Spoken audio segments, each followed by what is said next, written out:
Ako, wala nang pag-asa buhay ka. Hindi ako inalagaan ng mabuti ng magulang ko. Ano ba na naman to? Paulit-ulit na naman ang problema. Ito na naman, stuck na naman ako. Lord, kailan ka na naman bakikilo? You think na dahil mahirap ang buhay, wala nang pag-asa. You feel trapped. Isn't it our plot most of the time kapag dumadaan tayo sa mga pagsubok? Ito na yung flip side. Ito na yung plot twist. Ang mga Israeli takot, including po si Moses. Natatakot din. Pero tinan mo naman to. Kahit takot siya, sabi niya sa mga tao, fear not.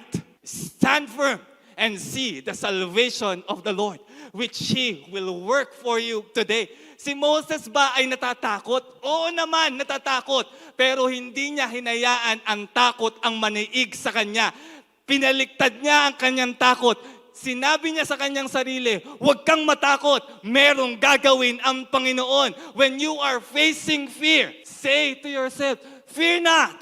Huwag mong hayaang muning ka ng takot mo dahil merong gagawin ang Panginoon on the other side. Yes, you are trapped. But here's the plot twist. Sa kabila ng pagiging trap mo, sa kabila ng problema mo, merong magukuhang kaluwalhatian ang Panginoon. You are saying you are trapped, but God is saying in heaven, I will get glory over your situation. You are in lack, but I am your provider. I will show you my glory.